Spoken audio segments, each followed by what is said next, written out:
Señor,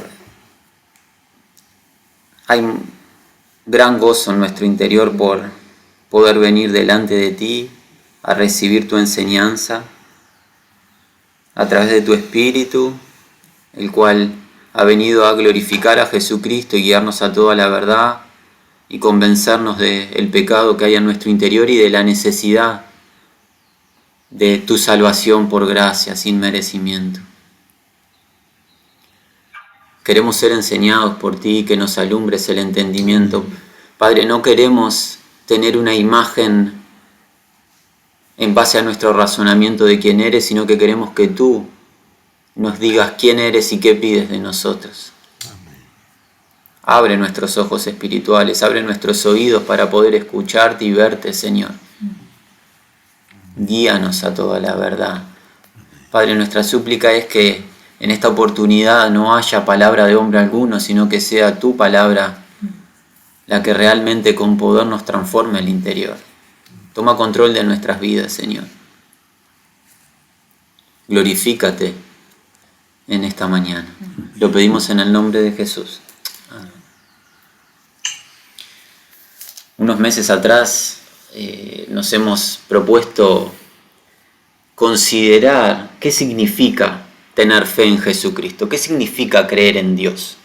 Muchas personas en la tierra dicen yo creo en Dios, yo tengo fe en Jesucristo. Bueno, ¿qué hay detrás de esa expresión? Y para eso hemos procurado considerar las doctrinas de salvación de Dios para el hombre. Y aquí ya empieza a ingresar una declaración importante. El hombre, el ser humano, debe ser salvado por su Creador. Si debe ser salvado el ser humano, quiere decir que el ser humano está perdido. Y eso es lo que nos cuentan las Sagradas Escrituras. Los seres humanos estamos perdidos.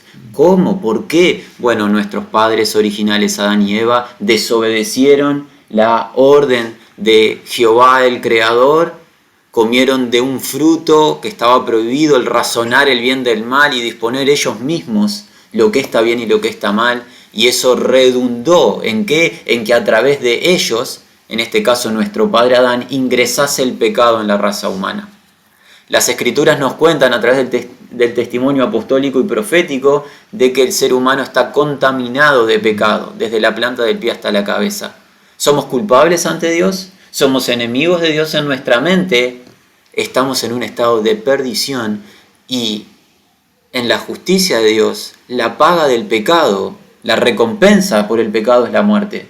Esta realidad nos es igual a todos los seres humanos, sin excepciones. No hay uno que pueda sentirse exento de esta realidad. Si bien en nuestra mente y en nuestra propia percepción consideramos que somos buenos.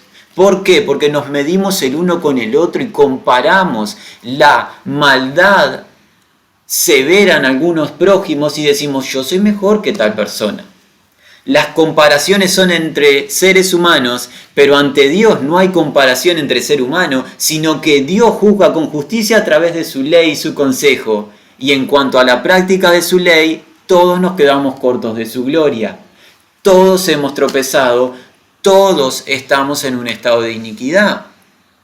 Y aquí es donde ingresa la dificultad de cómo el hombre ha de ser salvo. Y claramente se nos cuentan las Escrituras que el ser humano no puede ser salvo por sí mismo. No hay buena acción, no hay religión o buen pensamiento, filosofía que salve al ser humano. El ser humano se encuentra en un estado de urgencia y es mucho más grave que el virus que estamos experimentando, este coronavirus. El virus del pecado que está en nuestro interior va a redundar en una eternidad de padecimiento. Sí, no prestamos atención a algo, al plan de salvación de Dios. Pues este Dios que nos creó es el mismo Dios que ha dispuesto un plan de salvación a nuestro favor. Y nosotros debemos de tener consideración y atención en qué ha dispuesto Dios para ser salvo, pues Él ha establecido una manera única en que nosotros podamos ser salvos y no hay 2, 3 o varias opciones para dicha salvación. Esta salvación, mis amigos, no es un acto de improvisación, sino que ha sido diseñado antes de la fundación del mundo. Las Escrituras nos cuentan que Dios predestinó, marcó, seleccionó para adoptar como hijos a los redimidos antes de crear los cielos y la tierra. Dios predestinó en Cristo Jesús a todos los redimidos de todas las generaciones. El número de los redimidos ha sido establecido por Dios. Y a aquellos que predestinó los llama al arrepentimiento. Una palabra que parece pasar de moda en nuestra generación, pero ante los ojos de Dios no ha pasado de moda. ¿Qué significa que Dios llama al arrepentimiento en Cristo Jesús? Bueno, arrepentimiento tiene la idea de ponerse de acuerdo o expresar lo mismo. En este caso, Dios quiere que nosotros, los que hoy estamos congregados, nos pongamos de acuerdo con Él diciendo: Señor, contra ti he pecado. Mi vida pensaba que era buena ante mis propios ojos, pero veo a la luz de tu santidad y de tu justicia que no hay buena acción en mí. Es verdad, soy culpable ante ti, te he ofendido. Arrepentimiento significa dejar de pensar como vengo pensando, dejar de actuar como vengo actuando y disponerme a pensar y actuar como Dios establece que lo debo hacer, pues Él es el justo y soberano creador. A los que guía el arrepentimiento a través de Cristo Jesús, ¿qué hace? Los bautiza en Cristo Jesús. Bautizar en Cristo Jesús significa unirlo a Cristo, al individuo que está recibiendo las buenas noticias del Evangelio. Unirlo en la muerte de Cristo y en la resurrección de Cristo. Muerto al pecado, vivo para Dios, representado con el bautismo en aguas. El individuo se sumerge en aguas y luego se levanta de las aguas representando su unión con Cristo en la muerte al pecado y en la resurrección para vida en obediencia.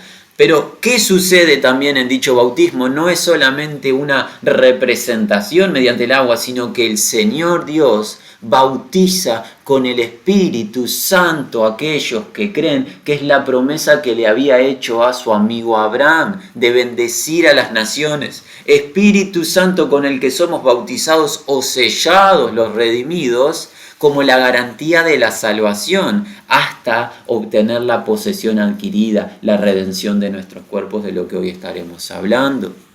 Además de bautizarnos con el Espíritu Santo a través de Cristo Jesús, Dios, ¿qué hace? A los que creen les perdona su pecado. Este favor divino de limpiar toda la iniquidad pasada, este obsequio no merecido, es otorgado únicamente en el nombre de Jesucristo, y fuera del nombre de Jesucristo el ser humano no tiene la posibilidad de ser perdonado de parte de Dios. A través de Jesucristo y la confianza en Él, el ser humano es justificado por la fe. ¿Qué significa ser justificado? Esto, obtener un obsequio muy grande, un galardón.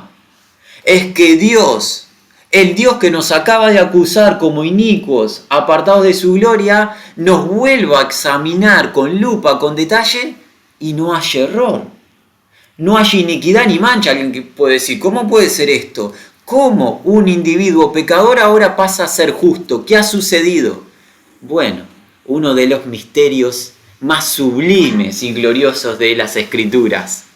La justicia de Jesucristo es transferida al creyente y pasa el creyente a estar justo delante de Dios por la vida de Jesucristo.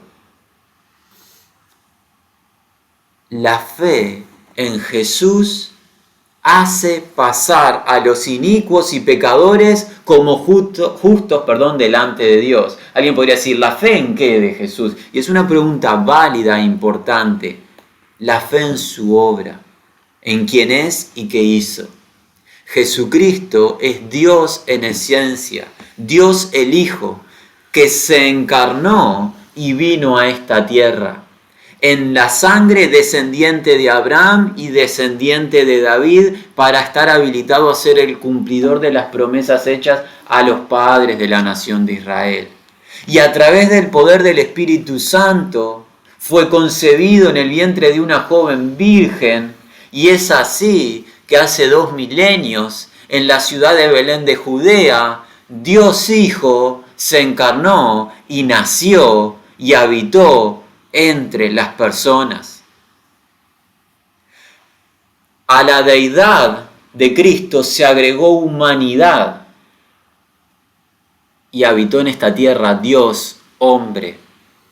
Jesucristo se desarrolló y creció como cualquier niño, luego se convirtió en adolescente y fue creciendo en fuerza y fue ungido con poder de lo alto, con el Espíritu de Dios, representado y avalado por las señales y prodigios que hizo, con poder sobre la creación, sobre la naturaleza, calmando la tempestad, por ejemplo, con poder sobre todos los espíritus malignos, liberando a las personas que habían sido poseídas por el reino de las tinieblas, por Satanás, con poder y capacidad de hacer milagros como multiplicar los alimentos para abastecer a las personas, con poder sobre las enfermedades y dolores, sanando y derrochando gracia y misericordia sobre toda persona que se acercaba a Él, pidiéndole asistencia. Jesucristo, en su amor y misericordia, los sanó a todos los que llegaron a Él pidiendo ayuda. Jesucristo también demostró tener poder sobre el diablo cuando Él fue a tentarlo, y Jesucristo fue el único que no sucumbió ante las tentaciones del enemigo. Desde Adán, todos los varones, todo ser humano había caído al menos una vez en las tentaciones del enemigo. Jesucristo pasó la prueba de la tentación sin tropiezo. Jesucristo también demostró ser el ungido de Dios, con poder incluso sobre la muerte, resucitando a su amigo Lázaro por el poder de su palabra, demostrando ser el Señor de la resurrección. Jesucristo vivió una vida inmaculada. El apóstol Pedro nos dice que no se halló engaño en su boca ni hizo pecado. Jesucristo es el cumplidor de todo lo establecido en la ley de Dios a través del antiguo pacto. Es el único individuo que cumplió toda la disposición de la ley. Jesucristo padeció una muerte injusta a manos de pecadores. A través de un juicio perverso, engañoso, el Hijo de Dios fue colgado en una cruz, pero no sin propósito, pues estaba Dios detrás de esa acción. Dios se encargó de que Jesucristo fuese colgado en un madero, y la pregunta es: ¿por qué Dios el Padre quiso que Dios el Hijo sea crucificado?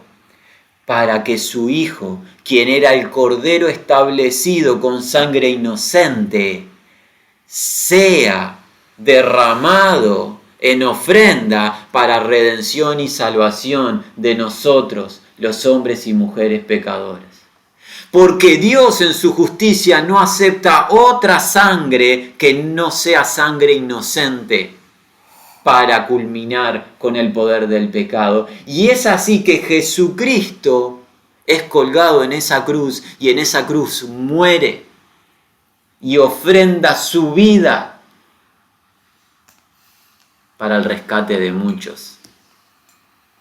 Jesucristo no fue a los sepulcros o al depósito de los muertos como un alma cautiva más, sino que al tercer día, por el poder de Dios, se levantó de los muertos, siendo esta la señal inequívoca de parte de Dios para toda carne pueda creer en Él y a través del creer tener vida.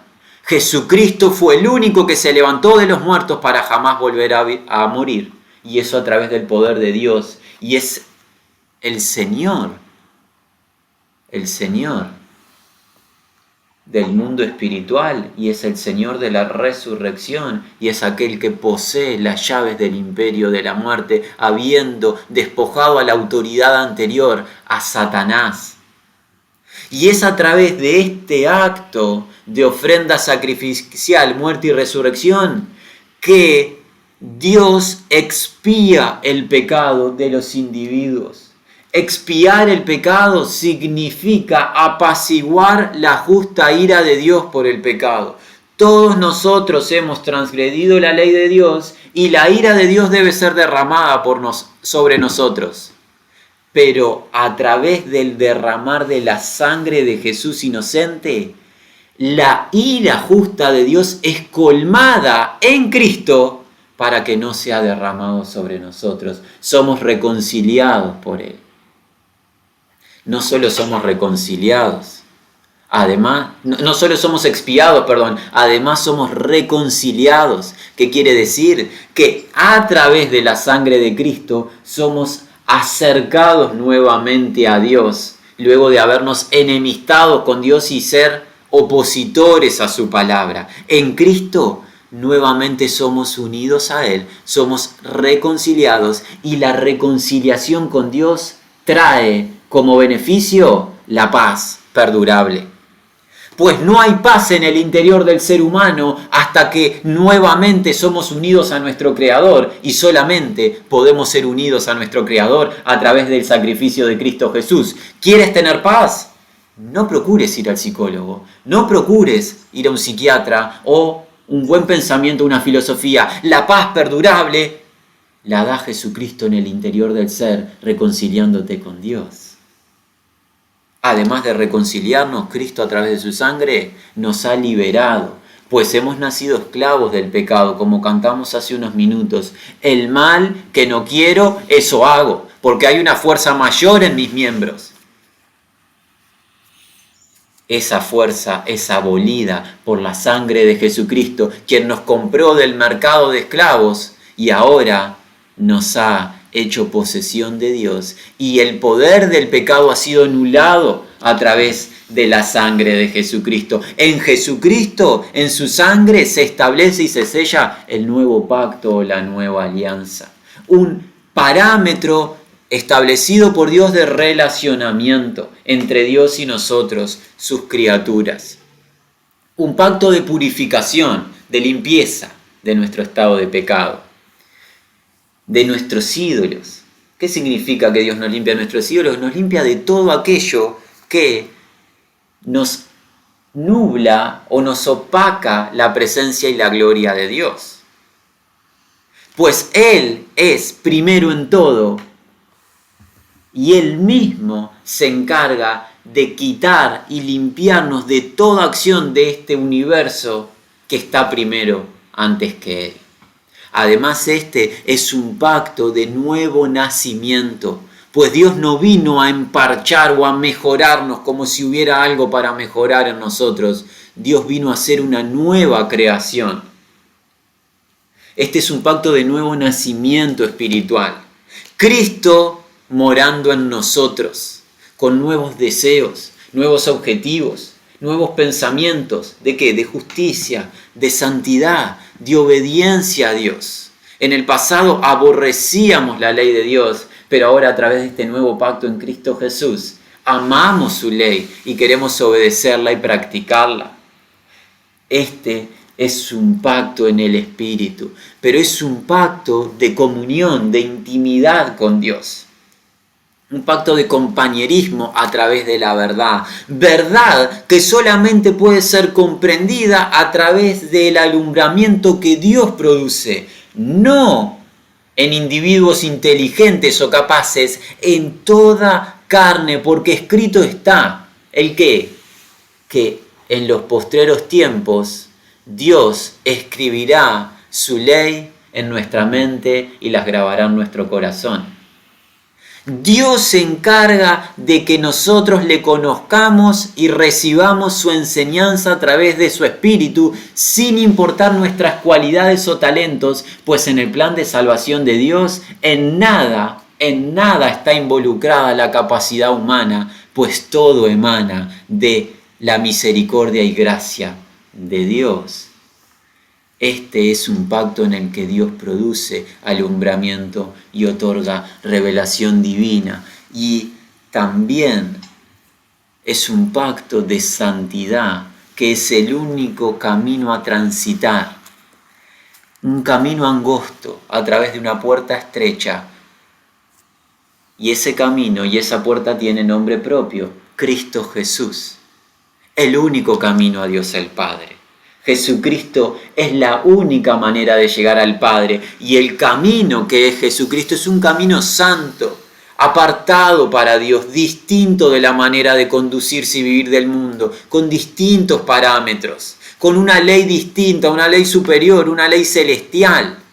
No la vida que vive el mundo, sino la vida de Cristo Jesús. La santidad es parte de la salvación y es algo que experimenta aquel que confiesa tener fe en Cristo Jesús, experimenta la santificación a través del Espíritu Santo. Cada día de a poquito se empieza a parecer un poco más en práctica a Jesús, en pensamiento, en palabra y en acción. Y en el último encuentro, hermanos, la semana pasada, estuvimos considerando el llamado a la perfección en Cristo Jesús. ¿Qué significa que en Cristo Jesús somos llamados a la perfección? Bueno, alcanzar un estado de madurez y de crecimiento en el Señor, siendo experimentados en el discernimiento del bien y del mal, conociendo la verdad y pudiendo discriminar lo que a Dios le agrada y lo que a Dios desagrada, y optando por el bien que Dios demanda. También estuvimos considerando el ser perfeccionados en Cristo Jesús o alcanzar la madurez en los padecimientos y tribulaciones. Sí, este llamado y esta salvación conlleva padecimiento, pues la verdad y su justicia son aborrecidas por el mundo. Y ser testigo de Jesucristo y compartir su verdad conlleva padecer por ello, hasta que las personas que están a nuestro alrededor sean alcanzadas por la luz de Cristo y sean alumbradas. Contarle a las personas que se encuentran en un estado de pecado y que solamente Cristo Jesús en su sacrificio en esa cruz es la solución que tienen, no es tan agradable en todos los casos. No todo individuo lo toma con alegría y con paciencia. Muchas personas rechazan este mensaje y se vuelven agresivas a dicho mensaje. Y es así que la Iglesia de Jesucristo, empezando por nuestro hermano mayor el Señor, siguiendo por los apóstoles, ha padecido persecución y martirio por el testimonio de la verdad. Pero el discípulo será madurado en el padecimiento, soportando el padecimiento y amando a todo prójimo hasta el último día que el Señor le dé en esta tierra. Y esa es la tercera área de madurez, el amor, el camino más excelente, el amor no fingido, el amor sacrificial, el amor que ama sin merecimiento de la otra parte, el amor de Cristo, que nos ha amado con amor eterno sin merecerlo, pues la salvación es un don, es un obsequio, es gracia. Y si es gracia, no es merecida, pues si no sería por obras. Pero la salvación no es por obras, pues nadie puede hacer nada para ser salvo, es por gracia a través del amor de Cristo. Y hoy queremos cubrir en este último encuentro de las doctrinas de salvación de Dios la gloria venidera, la gloria que en nosotros ha de manifestarse. Definimos por este estado de gloria a la realidad que experimentarán los redimidos de manera perpetua con un cuerpo nuevo que el Señor les dará, un cuerpo semejante al de Él, en gloria, sin corrupción, sin debilidad, sin enfermedad, sin lucha en el interior con el pecado, con la carne, un cuerpo que no se desgasta, que no se envejece, un cuerpo semejante al de Jesucristo, una eternidad en dicho cuerpo, en la presencia de Jesucristo, viéndole a Él cara a cara, compartiendo con Él la comunión para siempre, a través de los cielos nuevos y la nueva tierra que el Señor ha preparado para sus escogidos. Esta es la gloria que en nosotros ha de manifestarse, y para ello necesitamos defender esta definición a través de la Escritura, pues si no, esta definición no tiene validez ninguna. Es por eso, hermanos, que les invitamos a abrir sus Biblias al libro de Romanos, al capítulo 8. El apóstol Pablo nos dice en Romanos capítulo 8, versículo 18.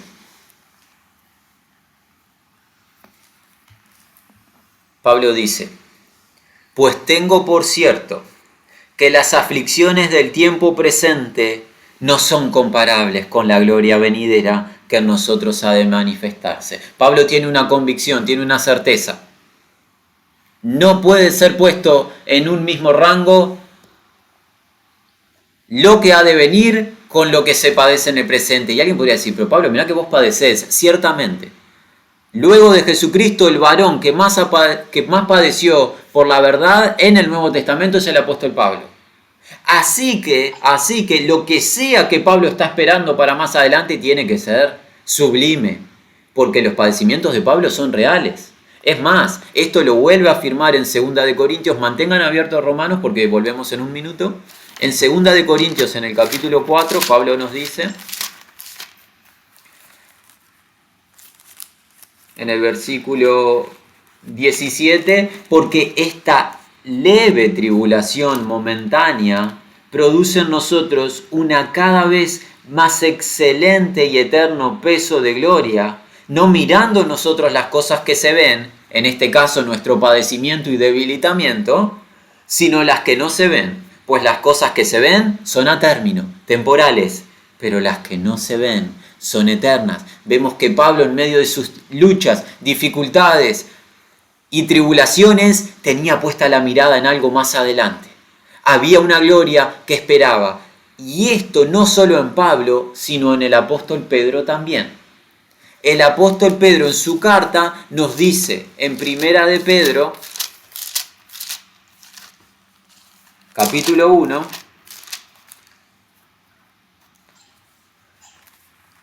versículo 5, Pedro dice que sois guardados por el poder de Dios mediante la fe para alcanzar la salvación que está preparada para ser manifestada, ¿cuándo? En el tiempo postrero. Vemos que los apóstoles tenían la mirada en un hecho que va a suceder más adelante. Hay algo para obtener más adelante. Pedro lo vuelve a afirmar en esta misma carta, en el capítulo 4, versículo 13. Dice: sino gozaos por cuanto sois participantes de los padecimientos de Cristo. Pedro no parece ser motivo de gozo padecer por Cristo, pero Pedro dice: sí, gócense, para que también en la revelación o manifestación de su gloria os gocéis con alegría. Ahora toca padecimiento, pero llegará el día de la revelación de Jesucristo, cuando se manifestará la gloria venidera. Y en el capítulo 5, versículo 1, nos dice: ruego a los ancianos que están entre vosotros, yo anciano también con ellos, y testigo de los padecimientos de Cristo, que soy también participante de la gloria que será revelada o que saldrá a luz. Así que cubrimos esta primera instancia. Los apóstoles declaraban a la primitiva iglesia, y ellos mismos en sus luchas y tribulaciones diarias consideraban que hay una gloria que nos espera, hay una gloria que nos aguarda. Todos estos padecimientos, vivir a contramano, vivir de una manera distinta a la que vive el mundo, obedecer al Señor, llevar su yugo, vivir su ley, padecer por el testimonio de Jesucristo, ser aborrecido de las personas, que nuestros seres queridos, cuando les contamos de Jesús, nos den vuelta al rostro, que los amigos ya no estén más en medio nuestro. Todo eso, dicen los apóstoles, no puede ser comparado con la gloria que se va a manifestar en nosotros. Y la pregunta es: ¿de qué está hablando? ¿De qué gloria nos está hablando? ¿Cuál es el premio que llegará? Bien, volvamos a Romanos, al capítulo 8. Ahora vamos a leer a partir del versículo 19 al 25. Pablo empieza de a poco empezar a revelar esta gloria, porque el anhelo ardiente de la creación es el aguardar la manifestación de los hijos de Dios. Porque la creación fue sujetada a vanidad, no por su propia voluntad, sino por causa del que la sujetó en esperanza. Porque también la creación misma será libertada de la esclavitud de corrupción a la libertad gloriosa de los hijos de Dios. Porque sabemos que toda la creación gime a una y a una está con dolores de parto hasta ahora. Y no solo ella, sino que también nosotros mismos, que tenemos las primicias del Espíritu, nosotros también gemimos dentro de nosotros mismos, esperando la adopción, la redención o liberación de nuestro cuerpo. Porque en esperanza fuimos salvos, mirando hacia adelante, pero la esperanza que se ve no es esperanza, porque lo que alguno ve, ¿a qué esperarlo? Pero si esperamos lo que no vemos, con paciencia lo aguardamos. Pablo nos empieza a revelar que va a haber un estado que experimentarán los hijos de Dios de gloria. Y la creación misma, esta tierra, está expectante de ver ese estado de gloria de los hijos de Dios. Ese estado de gloria a través de la liberación y redención de nuestro cuerpo. Bueno, la pregunta es, Pablo, profundiza un poco más en esto. Y en 2 de Corintios Pablo sigue tratando el tema en el capítulo 5.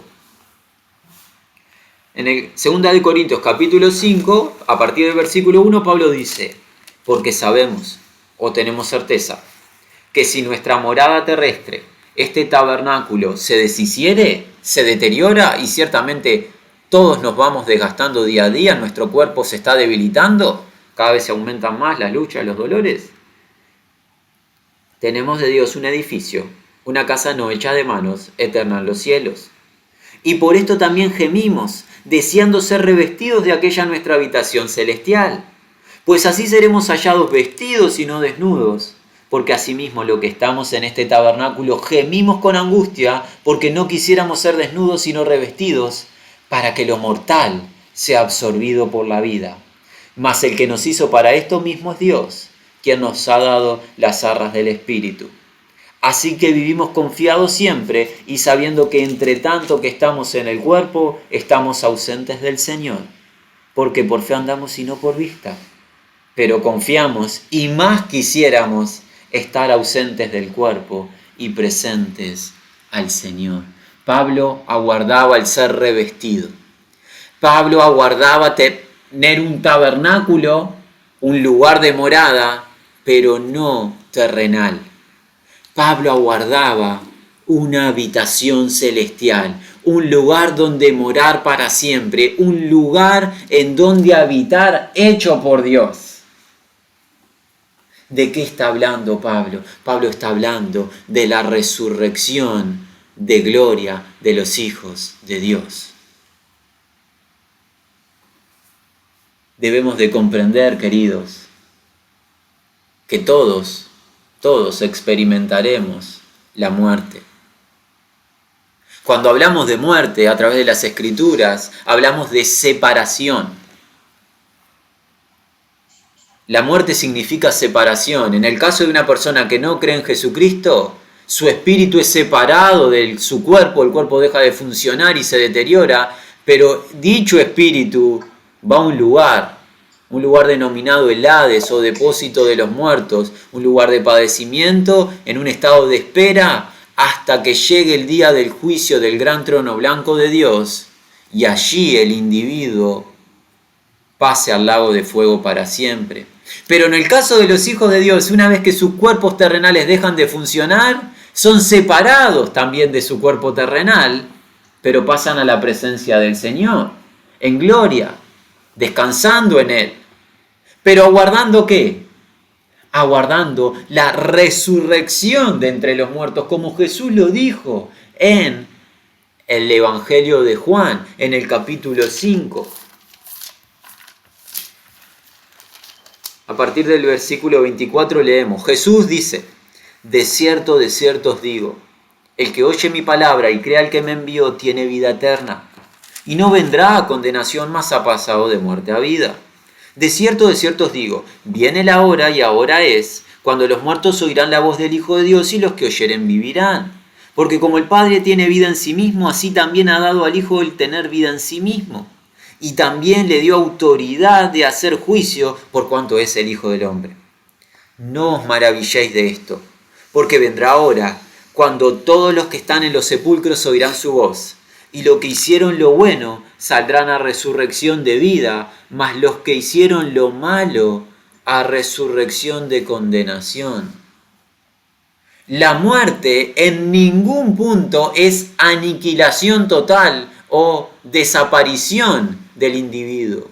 Incluso la persona que no crea en Jesús va a resucitar, pero va a resucitar para presentarse en el gran juicio del trono blanco y que Dios abra los libros del registro de los hechos de su vida y quede anulada de la gloria eterna. En cambio, los hijos de Dios van a resucitar, pero en gloria, a través del poder de la palabra de Jesús, como lo hizo con su amigo Lázaro, cuando le dijo, Lázaro, ven fuera. ¿Y qué pasó? El que había muerto salió y caminó y volvió a vivir.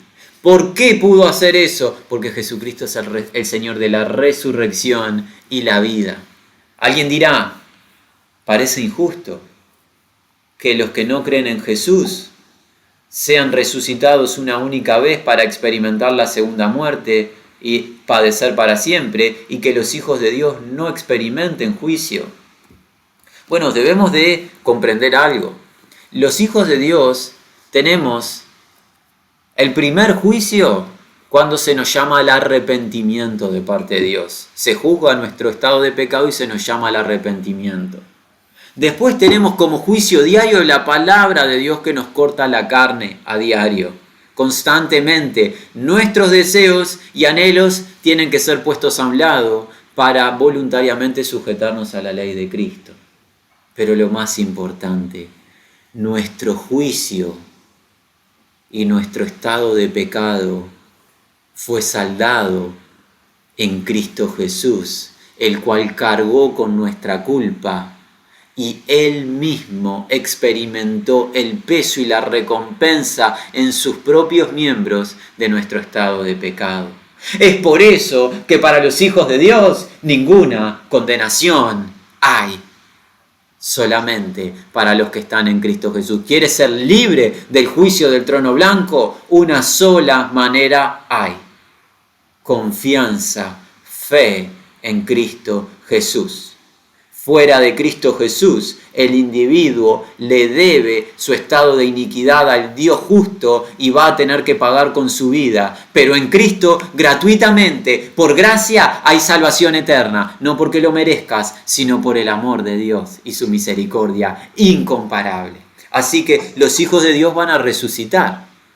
Van a resucitar y hemos dicho, va a ser una resurrección en gloria. Y alguien podría decir, bueno, pero cuéntanos de esa resurrección de gloria, queremos saber. Y allí vamos a través del apóstol Pablo.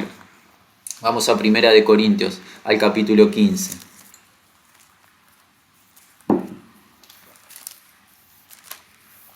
Alguien podrá decir, ¿cómo será esta resurrección gloriosa? Capítulo 15 de 1 Corintios, versículo 35. Pero dirá alguno, dice Pablo, ¿cómo resucitarán los muertos? ¿Con qué cuerpo vendrán? Necio sin entendimiento. Esa es la idea, no se malinterprete como un insulto. La palabra griega habla de alguien que no está discerniendo.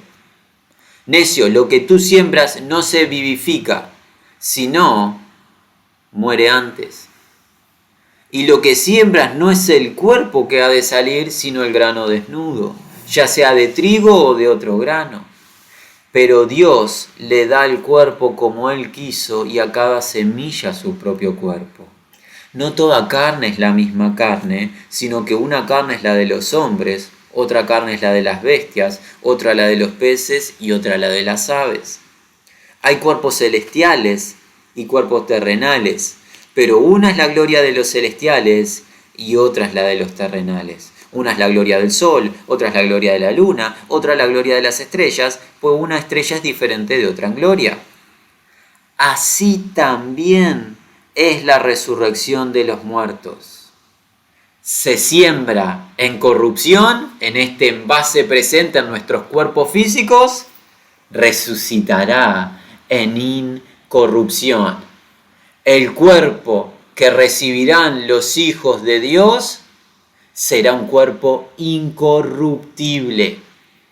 No se manchará, no se desgastará, no se envejecerá.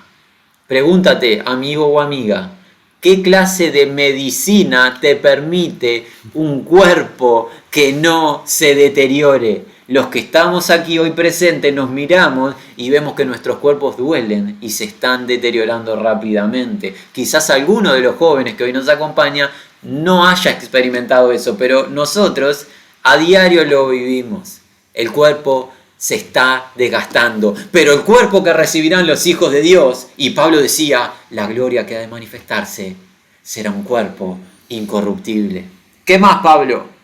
Se siembra en deshonra, resucitará en gloria. En el presente estamos en envases o cuerpos que tienen la vergüenza de una lucha interior. El apóstol Pedro nos dice en su carta que yo les ruego como a extranjeros y peregrinos que os abstengáis de los deseos carnales que batallan contra el alma. En nuestro interior hay una lucha constante. Nuestra carne con el Espíritu de Dios. El Espíritu anhelándonos celosamente, impulsándonos a la obediencia y la carne queriendo gobernar nuestros miembros. El cuerpo nuevo y glorificado que recibiremos no tendrá lucha en el interior, reposo eterno. No tendremos la vergüenza siquiera de decir tuve un mal pensamiento. No tendremos contacto alguno con el pecado. No lo experimentaremos en pensamiento, no lo experimentaremos en palabra ni en acción. No habrá pecado en nuestros miembros. Por eso se siembra en deshonra, resucitará en gloria. Se siembra en debilidad, resucitará en poder. No se va a volver a enfermar el cuerpo. Ya no vamos a conocer de cáncer, de dolores, debilitamiento de los huesos, malformaciones o distintas consecuencias del pecado. El cuerpo glorioso resucitará ¿en qué? En poder. ¿Y qué más? Se siembra en cuerpo animal, resucitará en cuerpo espiritual, semejante al cuerpo de Jesús. Porque el apóstol Juan nos dice en su primer carta, en primera de Juan, nos dice en el capítulo 3, versículo 2, amados, ahora somos hijos de Dios y aún no se ha manifestado lo que hemos de ser. Pero sabemos que cuando Él se manifieste, cuando Él se revele, seremos semejantes a Él, porque le veremos tal como Él es. Tendremos un cuerpo semejante al de Cristo, y el cuerpo de Cristo era un cuerpo espiritual glorioso, que por ejemplo traspasaba la materia, ya que cuando los discípulos se encontraban congregados con las puertas cerradas, ¿qué hizo Jesús? Se apareció en medio de ellos, sin abrir la puerta. ¿Qué quiere decir? Traspasó la materia. Jesucristo tenía un cuerpo glorioso en su resurrección, el mismo que tendremos nosotros, los redimidos. Un cuerpo que gustará del alimento. Jesús comió con los discípulos luego de la resurrección. Un cuerpo reconocible, pues cuando Jesús le abrió el entendimiento a los discípulos, le reconocieron como quien era, su maestro, su rey, su libertador, el amado Señor. Un cuerpo glorioso le espera a los redimidos, y Pablo lo tenía presente con los látigos en su espalda, con el maltrato de los judíos, con el maltrato de los romanos, con luchas, con temores, con debilidades. Pablo que decía, hay una gloria que en nosotros ha de manifestarse y no se compara con los padecimientos momentáneos. Vida eterna en Cristo Jesús, un cuerpo glorioso para siempre. Pero no queda solamente en ello, sino que se nos cuentan las Escrituras y el apóstol Pablo nos dice que los hijos de Dios pasaremos a un tribunal donde seremos premiados en base a nuestra fidelidad, tema que no tenemos el tiempo para cubrir pues es muy amplio, pero contamos que en las 7 cartas que Jesús escribe a las iglesias en los capítulos 2 y 3 del Apocalipsis, Jesús nos habla de varios premios en base a la fidelidad de sus hijos. Los hijos de Dios seremos galardonados en base a nuestra fidelidad y obediencia. El tribunal de Cristo no es un juicio de salvación ni de perdición, es un examen de recompensa en base a la fidelidad o de pérdida de recompensa en base a la negligencia del discípulo. Los hijos de Dios serán recompensados por Jesús, pero aún no ha culminado la gloria que ha de manifestarse. Se nos cuenta en el consejo escatológico, mis amados, que llegará el momento donde la raza humana experimente tiempos tenebrosos como no se han visto. Un periodo final del gobierno del hombre a través de un gran líder, un perverso líder, a merced de Satanás, el anticristo. Un periodo final de 7 años que se conocen como la tribulación y gran tribulación, donde la realidad que nosotros conocemos será totalmente modificada y el mal se aumentará al extremo. Al final de dicho periodo llegará el Señor Jesús con gloria a establecer su gobierno milenial y por 1000 años va a gobernar de manera física en esta tierra. Pasados dichos 1000 años donde Jesús gobernará a los moradores de la tierra junto a los redimidos que cogobernarán con Jesús, pasados dichos 1000 años, habrá una batalla final que se conoce como la batalla de Gog y Magog. Y luego de que Dios derrote a los enemigos en dicha batalla, el Señor Dios tirará a Satanás, al enemigo del reino de los cielos, en el lago de fuego para siempre, y también va a tirar el mismo lago de fuego a la muerte y el Hades. Y luego de eso, Apocalipsis capítulo 21.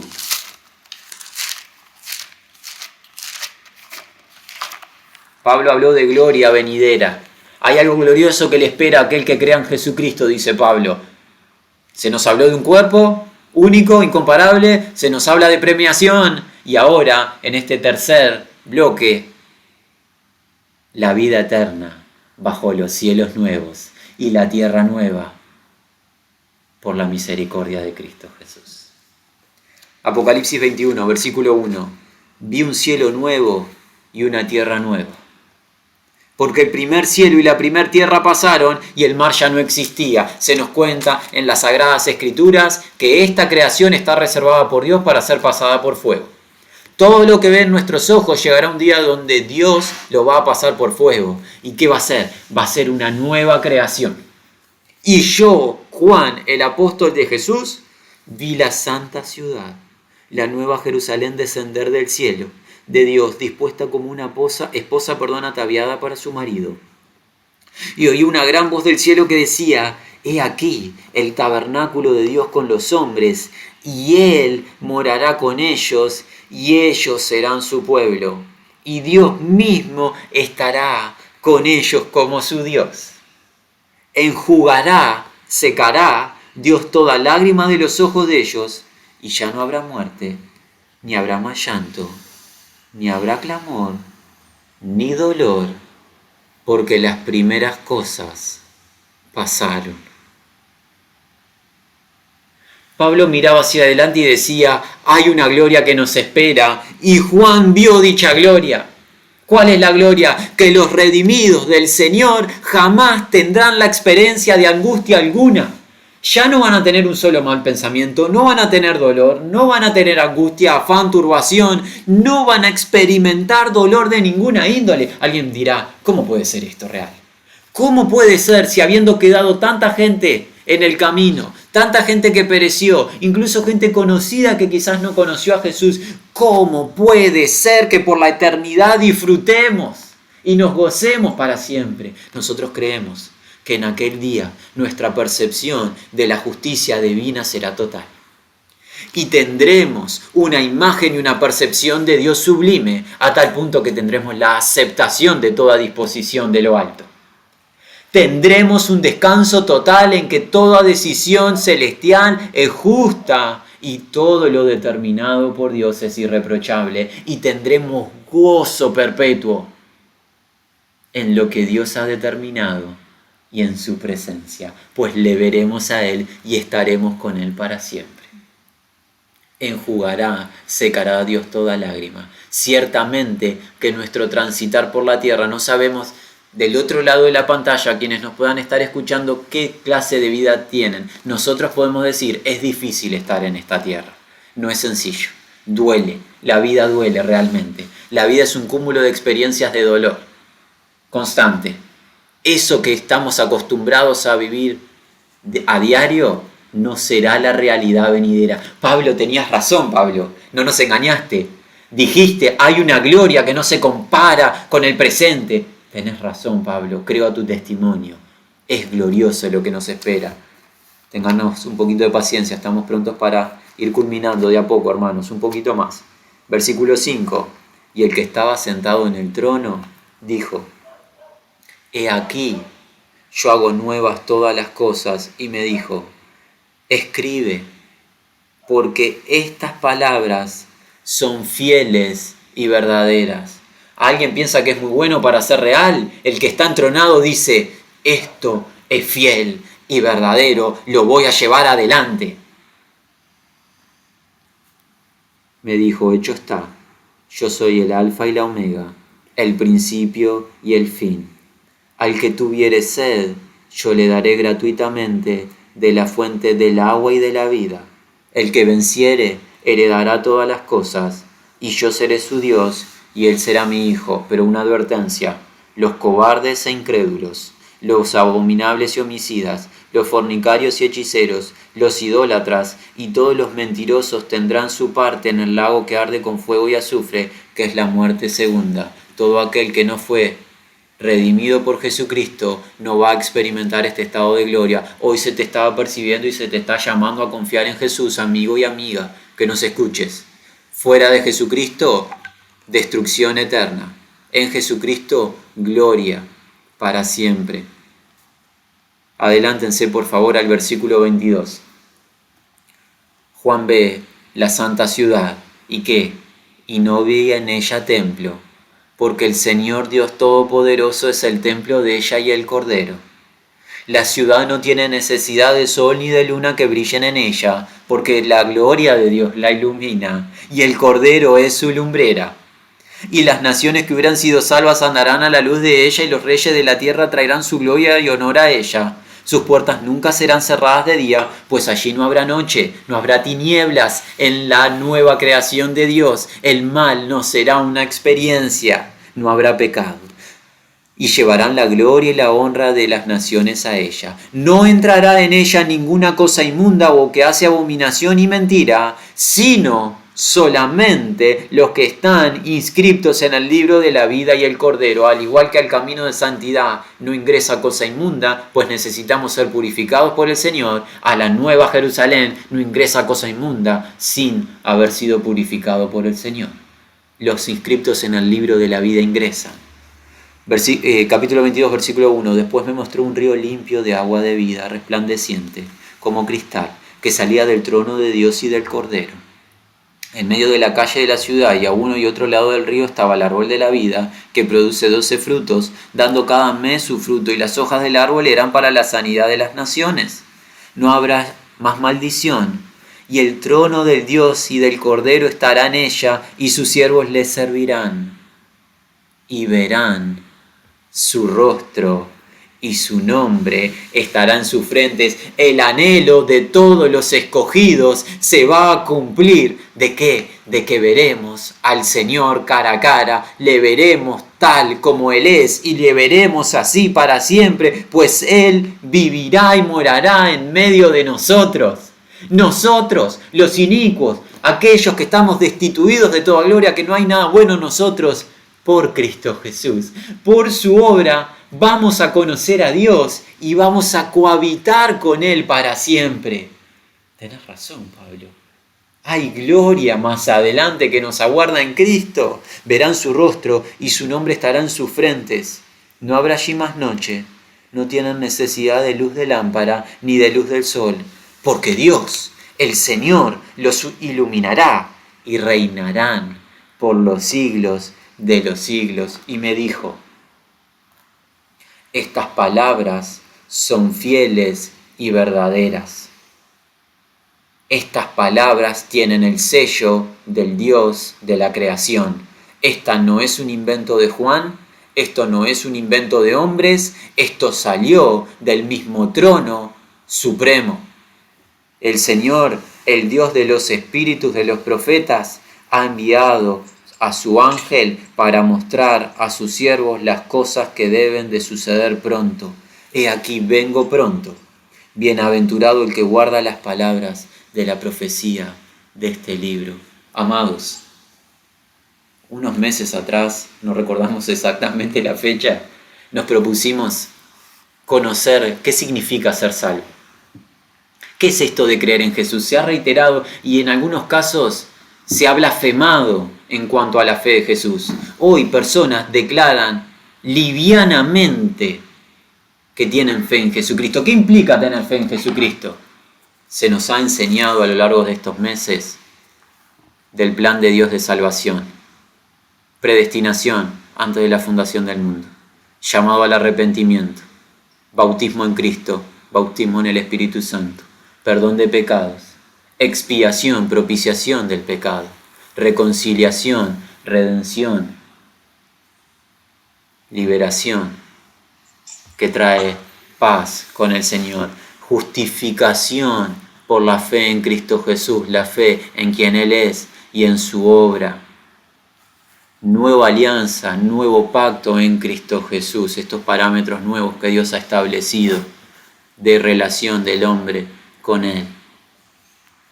Llamado a andar en el camino de santidad, pues santificación, esa experiencia de aquellos que han sido justificados, una vida apartada por y para Dios. Llamado a la perfección en Cristo, madurar en la fe y crecer en el conocimiento del Señor, en las experiencias, en aflicciones y en el amor fraternal no fingido. Y hoy hemos llegado al estado de gloria que experimentaremos para siempre en el Señor. Se ha cumplido la palabra que Pablo proclamó en Romanos en el capítulo 8. A los que predestinó, a estos también llamó.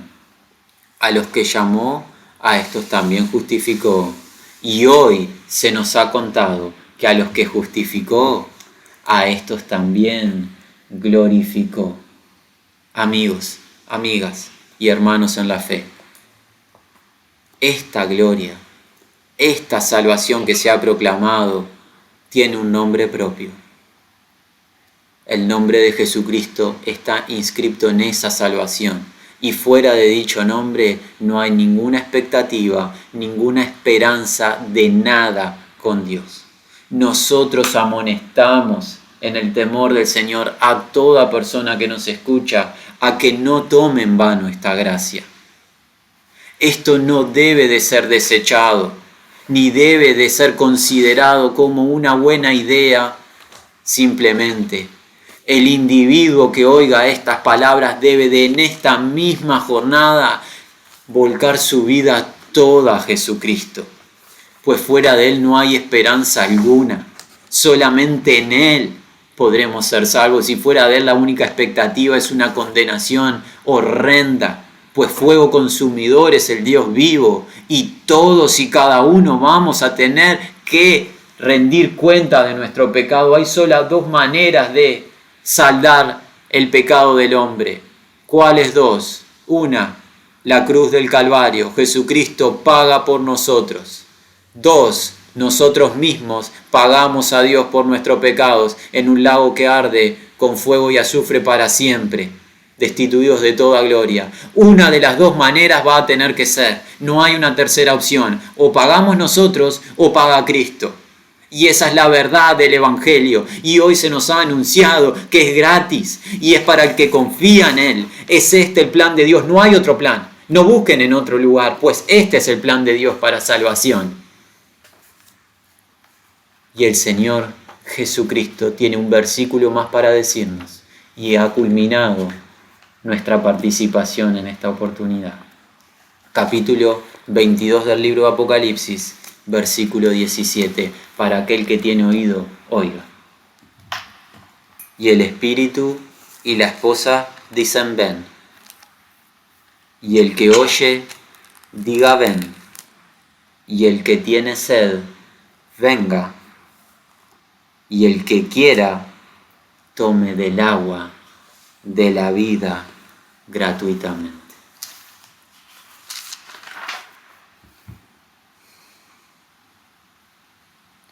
Enmudecemos, Señor, delante de tu presencia. Nuestra sabiduría, nuestra justicia, nuestro accionar han sido destruidos